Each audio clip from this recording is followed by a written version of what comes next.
Assalamu alaikum wa rahmatullah wa barakatuh. Paix sur ceux qui suivent la guidée. Paix et bénédiction sur le prophète, sallallahu alayhi wa sallam, sur ses compagnons, ses amis, sa famille, ainsi que sur tous ceux qui le suivront de bonne foi jusqu'au jour du jugement.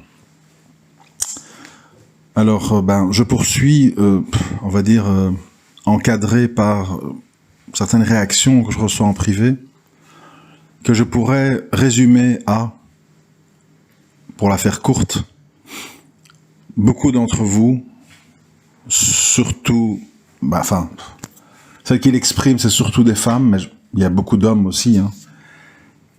En fait, vous avez tous la sensation, et vous n'avez pas tort, parce que moi je le vis moi-même, de vivre ce qu'on appelle des injustices. Des injustices. Alors, aujourd'hui, justement, j'aimerais me pencher sur comment gérer les injustices. Dans le cadre, évidemment, du couple, mais ça peut être dans beaucoup d'autres choses. Les amitiés, travail, etc. Alors, première chose, il y a beaucoup de choses à dire. Première chose sur laquelle je voudrais appuyer, qui est une question de logique pure. Si une personne est injuste, voilà. Et l'injustice, elle a plein de visages. Si elle est injuste.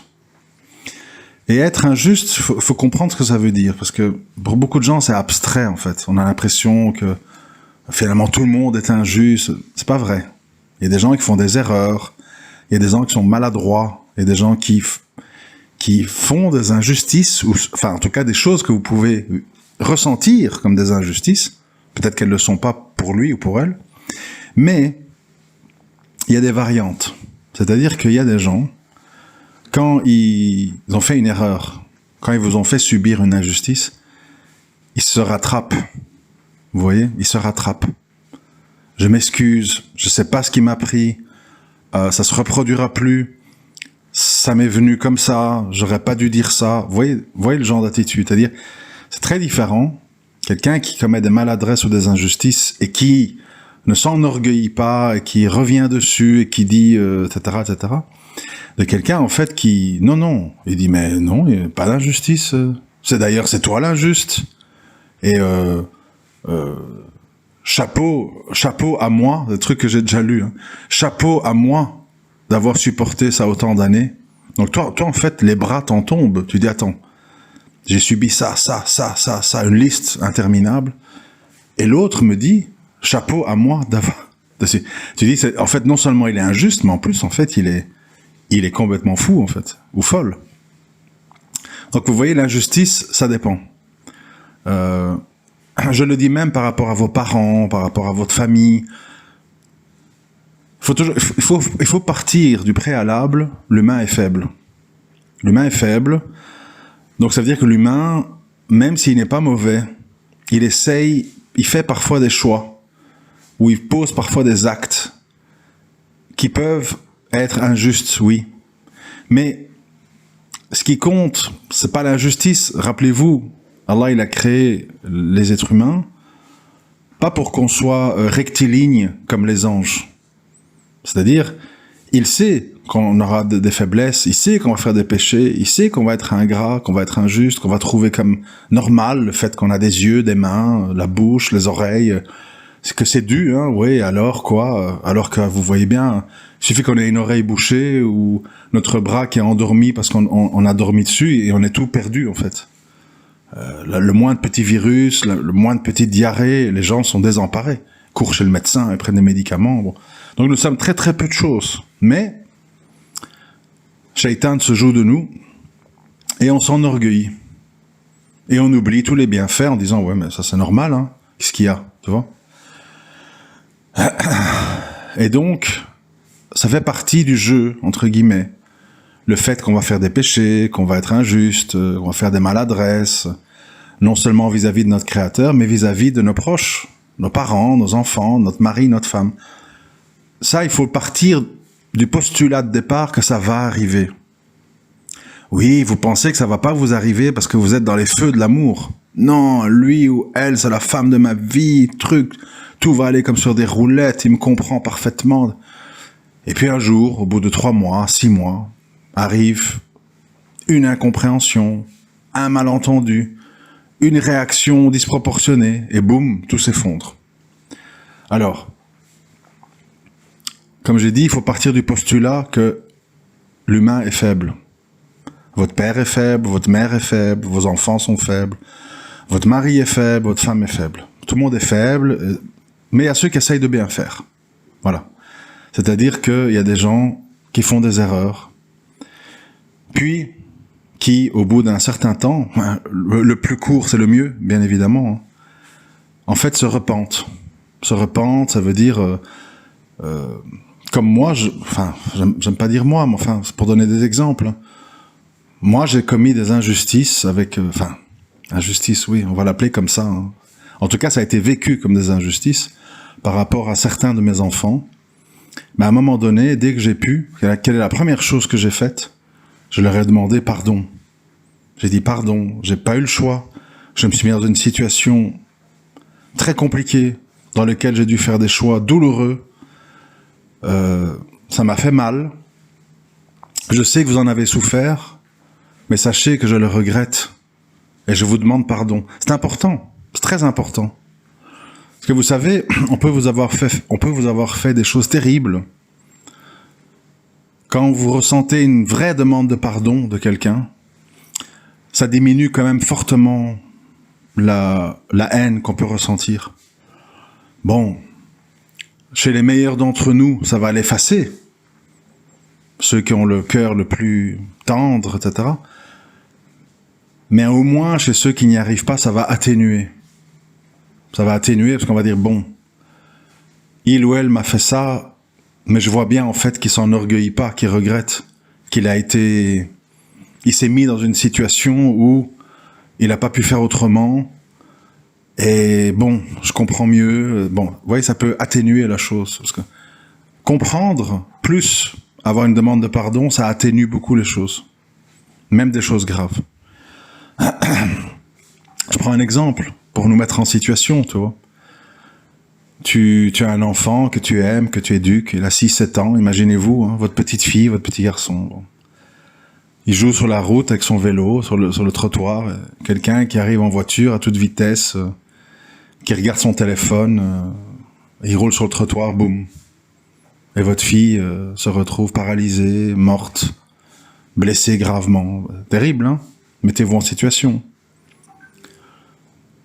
Bon, évidemment, vous allez être dans un état pas possible. C'est même dangereux pour vous de voir cette personne, etc. Mais bon, une fois que les émotions sont passées, il y a une différence entre quelqu'un qui dit oui, mais bon, qu'est-ce que vous voulez? Est-ce qu'on a idée de laisser sa fille jouer à vélo sur le trottoir? J'ai eu un moment d'inattention, ça peut arriver à tout le monde. Hein. Bon, on va pas en faire tout un plat. Moi, la vie continue. Hein. J'ai des dettes à payer. Vous voyez, là, vous dites en fait, le gars, pour lui, c'est une rigolade en fait, tu vois. Et il y a une différence avec un gars qui arrive, il pleure, j'en dors plus, quand j'y repense, que j'étais distrait, maintenant les conséquences, qu'est-ce que je peux faire, je suis malade, je prends des médicaments, je vous demande pardon, tu vois, ça va être différent, tu vois, ça va être différent.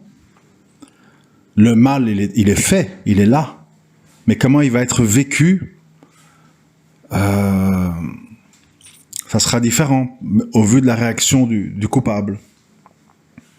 C'est pour ça que c'est très important pour nous, les êtres humains, d'abord d'avoir une vision claire de la situation. Souvent, les gens, ils sont complètement dans leur certitude personnelle et ils n'arrivent donc pas à se mettre à la place de l'autre. Et donc, ils ne comprennent pas ce qui se passe.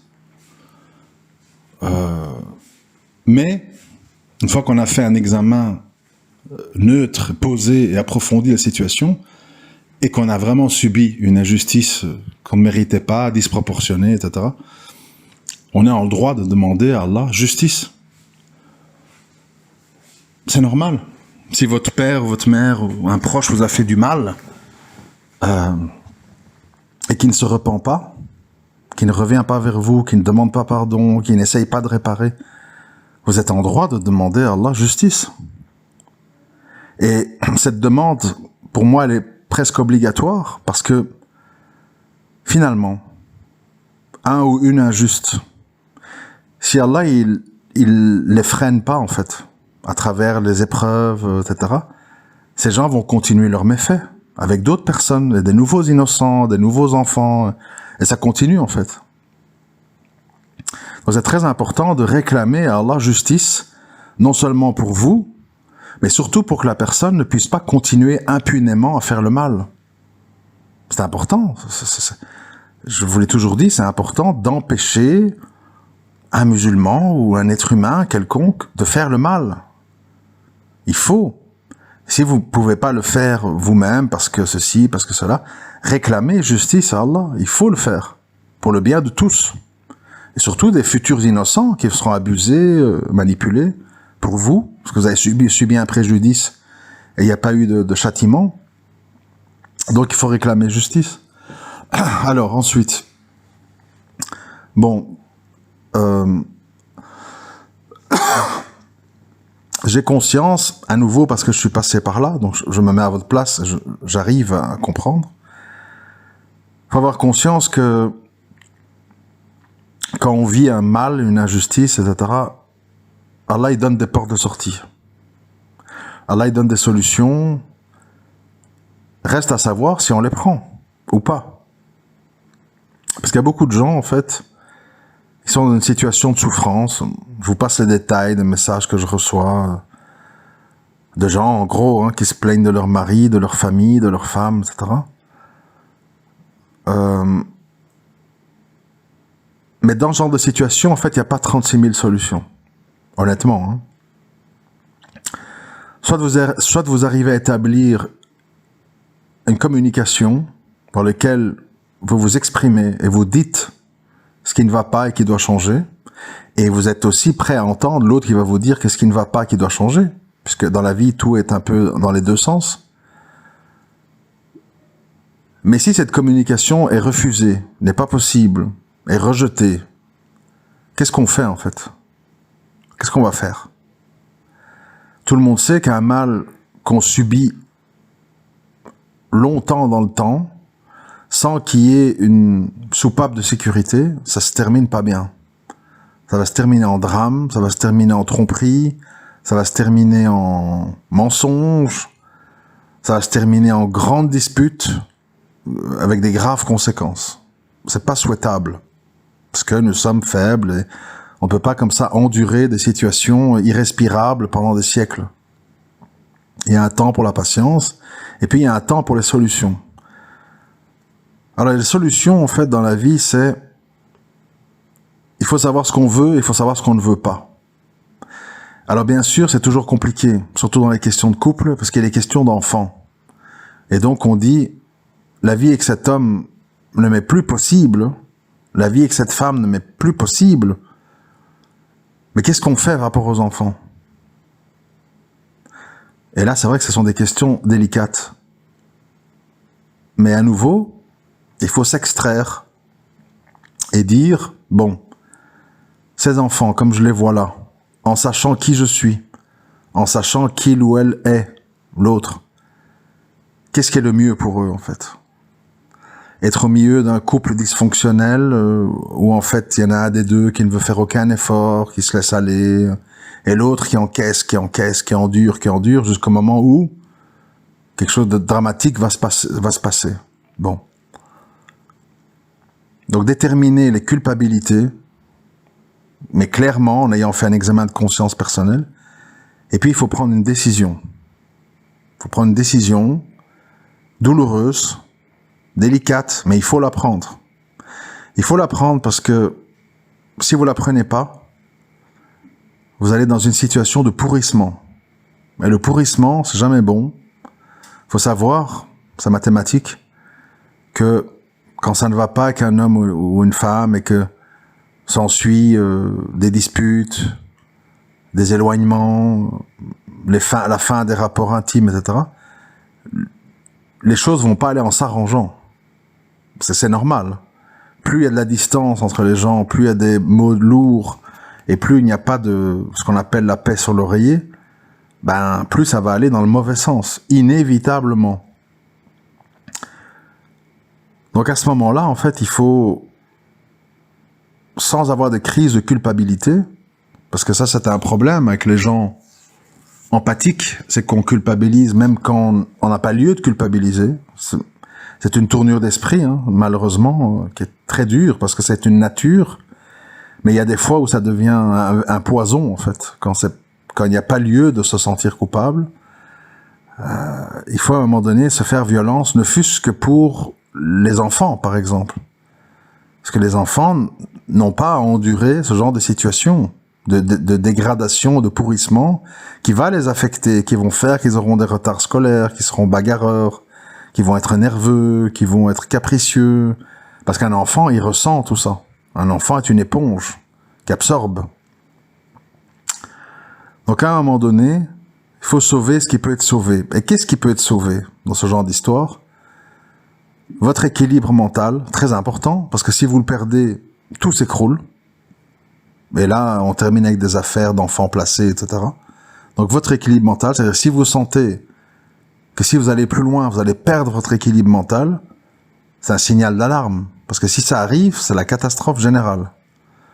Donc vous devez absolument, et vous pouvez préserver votre santé mentale, et vous devez protéger les innocents, c'est-à-dire les non-adultes. Un adulte est censé avoir de l'expérience de vie, est censé avoir de la raison, est censé savoir communiquer, savoir réfléchir, est censé savoir faire un examen de conscience, se projeter, etc. Si un adulte ne fait pas l'effort de se réformer, de tout ce que je viens de dire, on peut pas pénaliser les innocents. Les innocents doivent primer. Même si, c'est un petit peu, je peux donner un exemple comme ça, vous êtes dans un bateau qui coule, genre Titanic, vous savez que si vous ne rentrez pas, même sans un gros pull ou une grosse veste, si vous ne rentrez pas dans une chaloupe qui descend pour vous sauver, vous savez que vous allez tous mourir. Donc, vous montez dans la chaloupe avec vos enfants. Et vos enfants vont dire « Mais il fait froid, j'aime pas maman, on était bien au chaud dans le bateau, qu'est-ce que tu fais? Il fait noir, j'ai peur. » Bon, c'est-à-dire que le changement va provoquer chez les innocents un déséquilibre, une peur, parce qu'on va vers l'inconnu. C'est normal. Si une femme part avec ses enfants ou un père part avec ses enfants, l'enfant, il a des réactions d'enfant. Et pourquoi? Où est maman? Où est papa? Le truc, quand est-ce qu'il va revenir? Bon, il va vivre une situation de détresse parce qu'il est dans une situation anormale.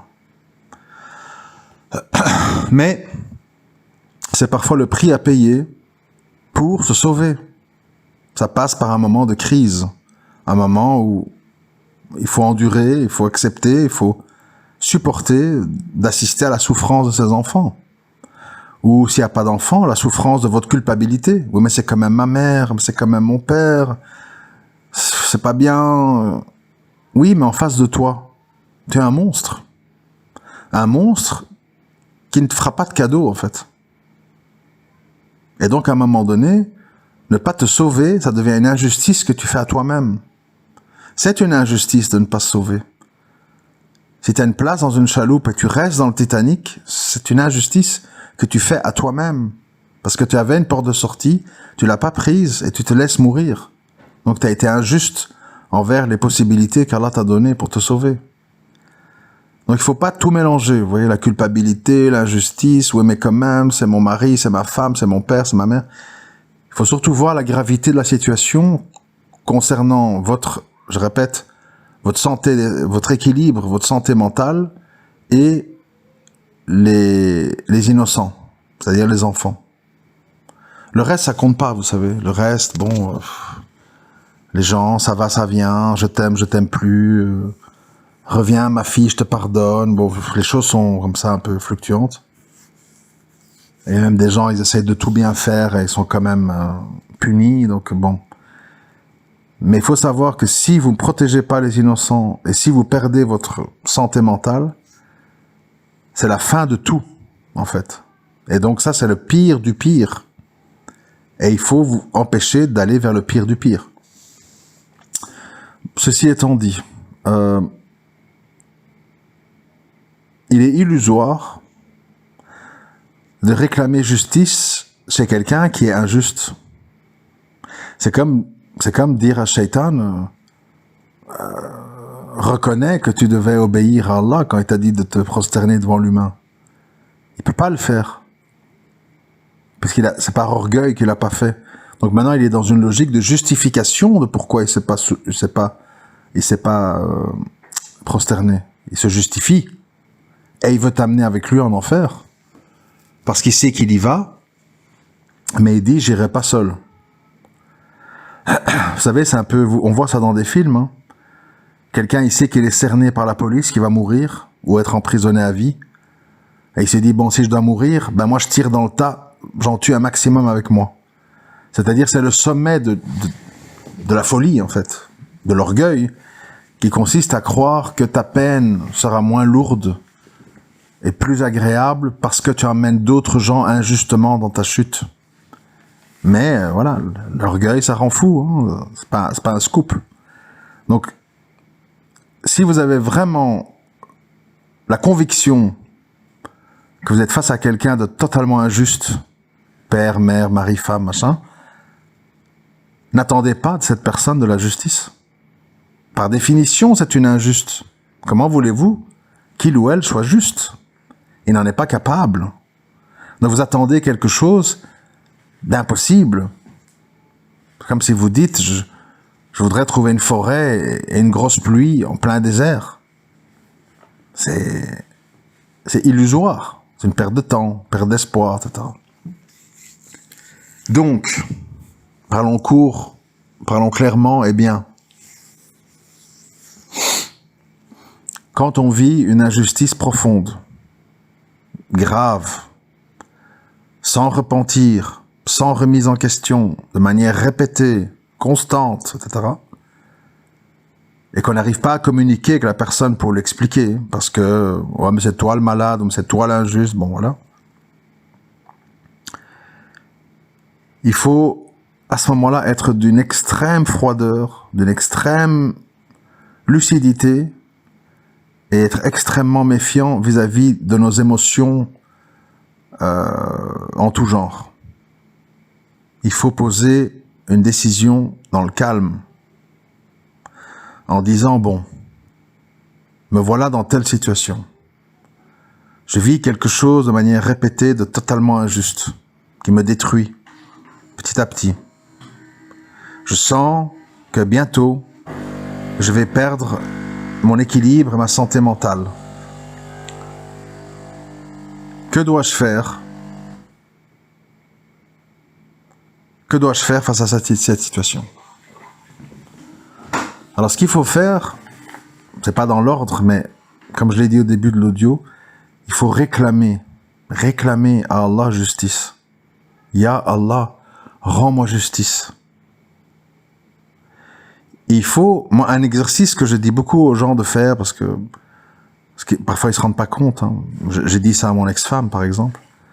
J'ai dit, bon, tu prends un papier, hein, puisque tu es sûr de toi. Je suis le monstre, je suis l'injuste, bon, ok. Prends un papier, tu fais 2 colonnes. Moi, lui.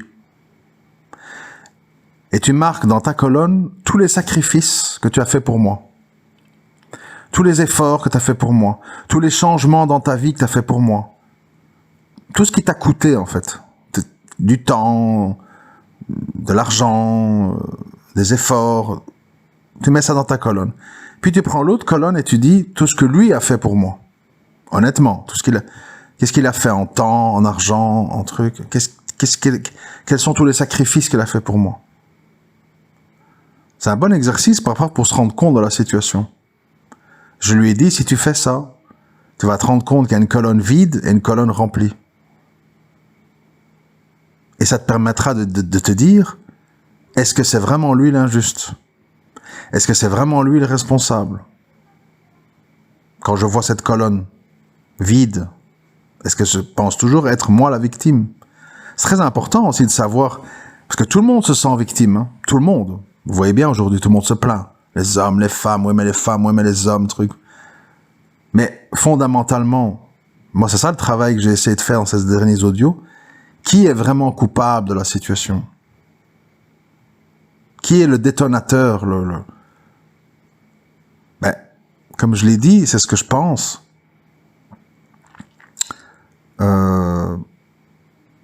Étant donné que beaucoup d'hommes ne font pas leur travail, à commencer par les pères, les grands frères.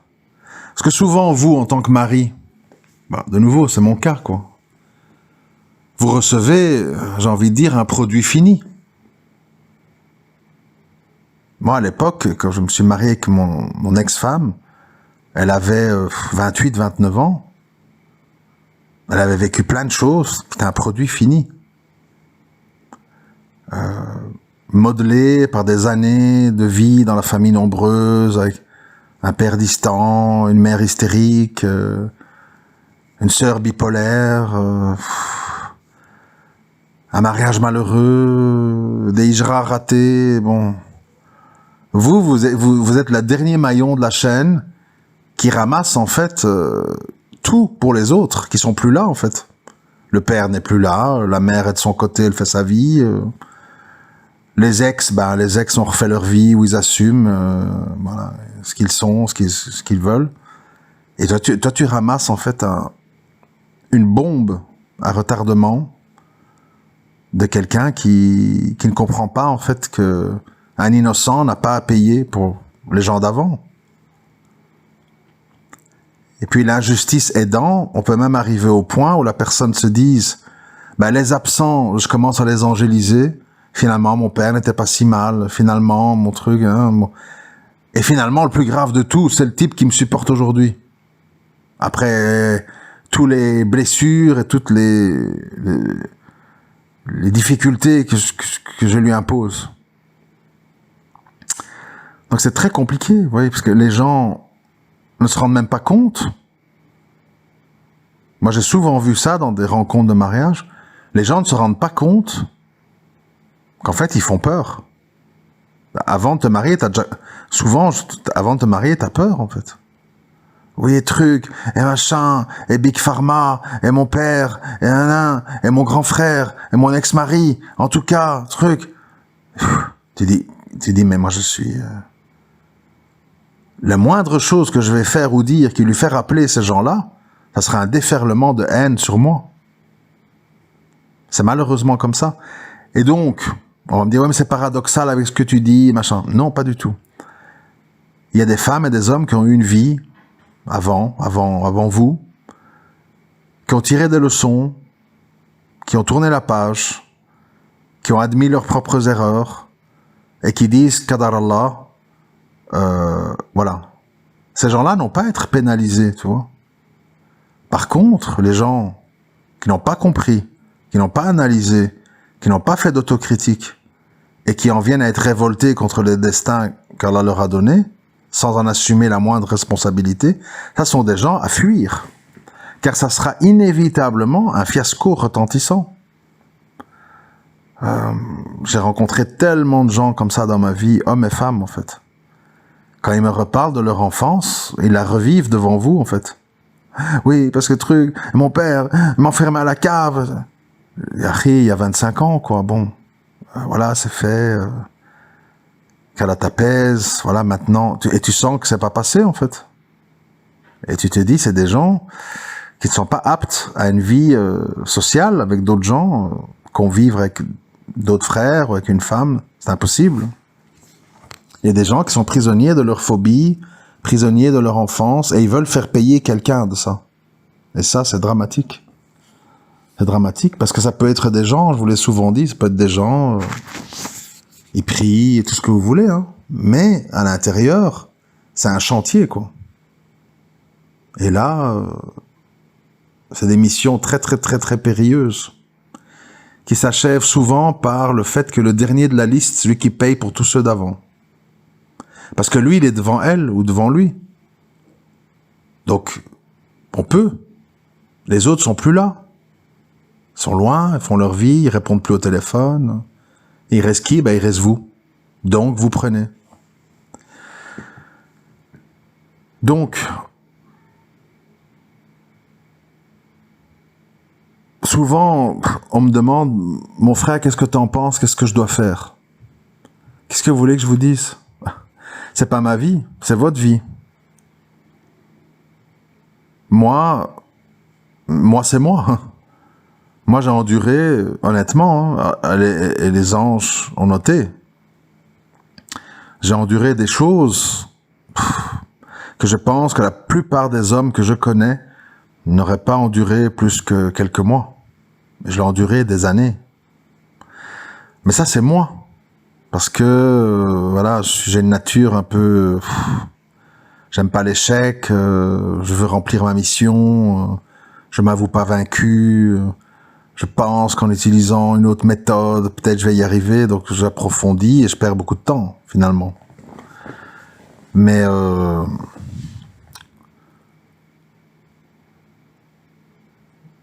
la plupart des gens ne se laissent, comme on dit, ne se laissent pas emmerder, en fait, hein, vous savez. Ils vont vous laisser une fois, deux fois, trois fois avoir des dérives. À la quatrième, ils disent, bon, on va en rester là, quoi. Donc les gens, en fait, je peux pas dire autrement que de dire, mettez-vous à la place. Vraiment. Alors, imaginez, vous avez trouvé un frère qui vous a accepté avec votre passé, votre divorce et vos enfants. Il vous a accepté. Il dit, bon, voilà, je vois en toi des qualités, hein, bon. T'as déjà une chance incroyable, parce que t'as beaucoup d'hommes, ils fuient. Non, non, non. Enfin, ils veulent bien des aventures, ils veulent bien chatter, ils veulent bien rigoler, mais ils veulent pas s'impliquer. Bon. Donc t'as déjà vraiment de la chance. Mais si tu commences à faire payer cet innocent tous tes ressentiments du passé, et mon père quand j'étais petite, et mon premier mari, et mon deuxième mari, hein, et toi, en fait, t'es le même, alors que vous savez que vous n'êtes pas le même. Vous savez que vous faites pas ce qu'ils font. Là, malheureusement, c'est quelque chose qui est une mission suicide, en fait. Où vous allez beaucoup, beaucoup perdre temps, santé, équilibre mental, etc., etc. Le problème n'est pas que quelqu'un ait un passé. C'est qu'est-ce qu'il en a fait de ce passé. Il le laisse derrière lui, ce sont des vieux souvenirs, il les revoit avec un certain détachement, ou, ils sont toujours très vivants chez lui, il assume sans se repentir certaines choses mauvaises qu'il ou elle a faites, et ne les regrette pas. Ça dépend, vous voyez, ça dépend, il faut pouvoir cerner à qui on a affaire. Mais bon, c'est vrai que maintenant aussi, d'après certains témoignages, c'est la famille. Moi, j'ai eu des gens comme ça dans ma famille, on va dire toxiques. Hein. Qu'est-ce qu'il faut faire dans ces cas-là? S'ils le sont réellement, tu perds ton temps, en fait. À vouloir parler, expliquer, éclaircir le passé, oui, mais peu de trucs. Il y a 10 ans, tu m'as fait ça, pourquoi, nanana, maman, bon. Tu vas perdre ton temps parce que la personne, en fait, se sentant accusée, va commencer à chercher des excuses, et elle va finir par t'accuser, toi. Beaucoup de gens n'aiment pas assumer leur côté sombre. Ils préfèrent trouver des coupables, ou retourner la chose contre vous. Donc,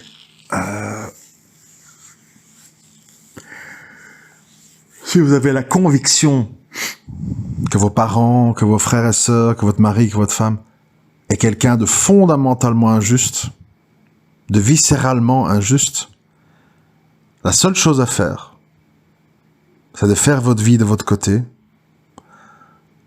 de laisser les choses entre vous et Allah, et dans certains domaines, ça va imposer d'être pas très académique, notamment sur la question du mariage, etc. Parce que ça aussi, je l'ai déjà dit, hein. Si vraiment, vraiment, vraiment, j'insiste sur le vraiment, parce que bon, les gens, ils s'inventent des histoires. Si vraiment vos parents sont toxiques, des gens tordus, c'est des gens déséquilibrés, c'est des gens injustes, c'est des gens qui voient les coutumes et les intérêts avant la religion, que vous avez la conviction, la preuve répétée de tout ça, etc., à un moment donné, il faut bypasser, inévitablement, parce que combien de gens aussi j'ai, oui, premier mariage forcé, mariage des papiers, mariage pour les parents, et après vous trimballez tous des mauvais souvenirs. Vous savez, il ne faut pas sous-estimer ces mauvais souvenirs. Hein. Les mauvais souvenirs, ça peut vous pourchasser. Des scandales, des coups, des menaces, ça reste dans la tête. Et après, vous allez avoir des trucs, des réactions post-traumatiques. Alors que vous serez à côté d'un homme ou d'une femme, tout ce qu'il y a de plus profitable pour vous. Il ne va pas comprendre vos réactions. Bon, si c'est quelqu'un de bien, une fois, deux fois, trois fois, il dit bon, truc. Hein. Mais à un moment donné, quand ça devient une constante dans votre comportement pendant des années, ben nous ne sommes pas des blocs de pierre. Hein. À un moment donné, les gens craquent. Ils n'en peuvent plus. Tu me fais trop payer ton passé, tu me fais trop payer tes souffrances. C'est pas possible, on peut pas continuer comme ça. Tu vois ? Et donc, quand vous avez fondamentalement affaire à quelqu'un de toxique, dans les proches, etc., la seule solution, c'est de s'en tenir à des relations de façade. Salam, ça va, oui, t'as fait tes courses, oui, d'accord. T'as besoin de quelque chose, non. Hein. Et puis alors, si les questions deviennent un peu sujettes à dérive et à problème, bon, maman, je vais te laisser, j'ai quelque chose sur le feu.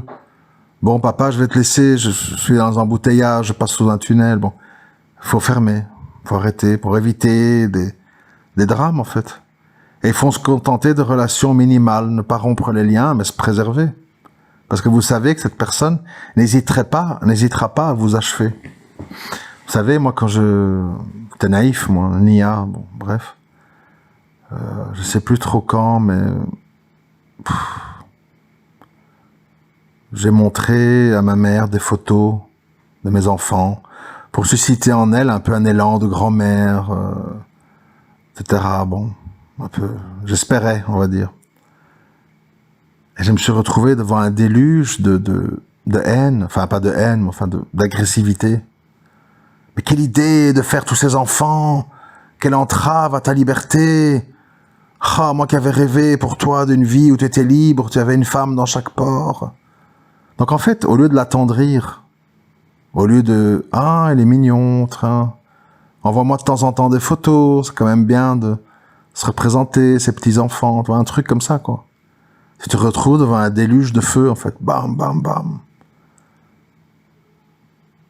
C'est très troublant, mais comme je l'ai dit dans mon audio, l'autre n'est pas nous ne sommes pas les autres, je sais plus comment j'ai intitulé ça. C'est comme ça, en fait. Vous avez autour de vous, parfois dans vos proches, des diables humains. C'est des diables dans une peau d'humain, et ils te disent des choses que toi tu comprends même pas, en fait. Elle est folle, c'est pas possible. Il est fou, il a perdu la tête. Il comprend le français ou comment il a interprété ça. Bon. Vous allez tomber des nues, vous allez vous rendre malade en fait. Et je vous répète ce que je vous ai dit et je redis, votre santé mentale n'a pas de prix. Les prisons sont pleines de gens qui ont perdu les pédales face à des gens toxiques. Vous devez vous sauver, vous et vos proches, d'un feu ardent. Et ces gens sont un feu ardent. Vraiment. Faut pas sous-estimer, faut pas croire, oui, ça va, je gère, j'ai l'habitude. Un jour, vous serez mal, vous serez de mauvaise humeur, vous aurez une épreuve et tout. Et vous allez entendre des horreurs, et il se peut que vous ayez une réaction d'une violence inouïe. Faut faire très attention de ne pas dépasser les limites dans la vie. Ça peut coûter très, très, très cher. Et la justice n'en a que faire de vos raisons. Ah, elle me torturait psychologiquement, elle était injuste. Ah ouais, monsieur, mais bon. Il fallait s'éloigner de votre mère, de votre femme, de votre père. Il fallait s'éloigner, c'est votre faute, vous n'êtes pas éloigné, voilà. Il faut savoir que c'est comme ça. Il n'y aura personne pour avoir pitié de vous parce que vous avez craqué. Personne. Et donc moi je ne dis pas que dans certains cas, il n'y a pas de solution difficile, oui. C'est très difficile, mais moi je pars du principe que si vous n'êtes pas dans la recherche active d'une situation, c'est que ça va pas si mal que ça. Ça reste gérable. Sinon, vous seriez en alerte totale, pourriez pas continuer à endurer. Donc il faut différencier ce qui nous paraît être urgent de ce qu'il est vraiment. Et après, c'est un travail personnel. Est-ce que j'ai provoqué ça? Est-ce que j'ai joué un rôle là-dedans? Ou est-ce que c'est purement de la méchanceté, de l'injustice de l'autre? Il faut se poser des questions en toute impartialité. Et il vaut mieux, je vous le dis franchement, il vaut mieux se poser toutes ces questions ici-bas que dans l'au-delà. Hein. Dans l'au-delà, on va trembler en attendant notre livre. On va être tellement dans une tension, dans une transpiration que on va oublier père et mère, trucs, amis d'enfance. On va être complètement plongé dans notre livre en nous disant qu'est-ce que j'ai fait. Oui, je me rappelle telle date j'ai fait ci, telle date j'ai fait ça. On va commencer à se rendre malade de tout le mal qu'on a fait en disant mais est-ce que Allah va me pardonner?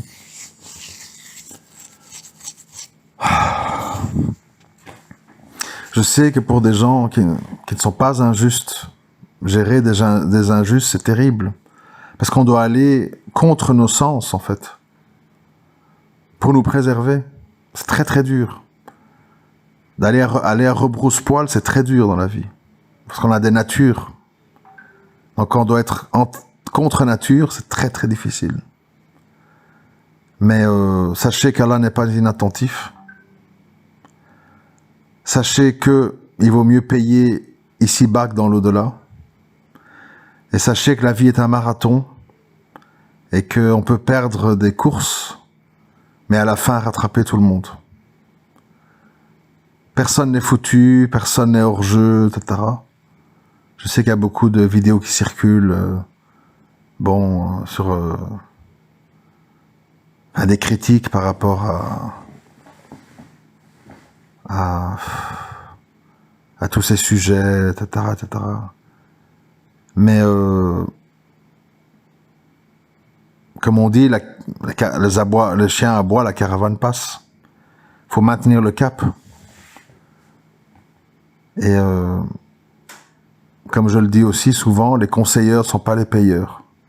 Vous savez, donner des conseils, c'est gratuit. Moi, quand on me dit, mais Brian, que me conseilles-tu? Ah, moi, ça me coûte rien de vous dire, quitte-le, reste. Mon quotidien reste le même. Hein. Ça n'engage à rien. Maintenant, c'est mieux, voilà, de faire un audio, d'expliquer, d'essayer d'être complet, d'essayer de ne pas omettre certaines choses. Et moi, je vous conseille, pour les gens sincères qui écoutent, qui ont des problèmes de couple, par exemple, hein, s'il y a moyen, prenez une feuille, vraiment, prenez une feuille et faites 2 colonnes. Qu'est-ce que je sacrifie, qu'est-ce que je fais pour faire plaisir à mon mari ou à ma femme, et qu'est-ce que lui, il fait. Très important pour savoir qui est l'injuste à un moment donné. Qu'est-ce qu'il me reproche, qu'est-ce que je lui reproche, qu'est-ce qui est plus grave. Ah, t'as cassé mon téléphone parce que je voyais dans mon téléphone des choses qui n'étaient pas correctes. Est-ce que ça, c'est plus grave que vouloir te pointer qu'un couteau dans le ventre? Qu'est-ce qui est plus grave? D'avoir cassé un téléphone parce que tu y voyais des choses incorrectes? Ou toi, d'avoir voulu me planter un couteau? À un moment donné, il faut tout replacer dans son contexte. Hein. Il faut comparer acte avec acte. Parce que les injustes, ils voient pas la justice. Ils comprennent pas. Quand tu leur dis, mais est-ce que tu réalises, ma petite fille, que vouloir planter un couteau, c'est autrement plus grave que casser un téléphone parce que dans ton téléphone, tu agis de manière incorrecte. C'est pas le même acte, hein. C'est pas la même chose.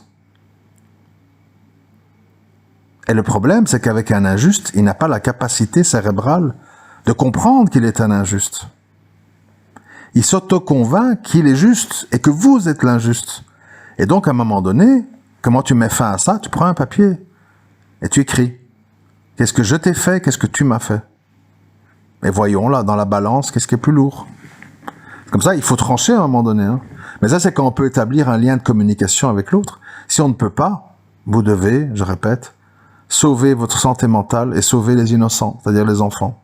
C'est votre devoir. C'est pas facile, au début, les enfants vont pleurer, machin, vous saurez pas où aller, vous allez loger chez une copine, et puis chez la mère, et puis truc. Et puis Allah vous ouvrira une porte. Vous trouverez une solution. Mais pourrir dans une situation où un injuste fait la loi, et vous fait passer, vous, pour le fou ou la folle, vous allez y perdre beaucoup de choses. Et quand on perd, hein. Après c'est trop tard. Je vous remercie de m'avoir écouté. Assalamu alaikum wa rahmatullahi wa barakatuh.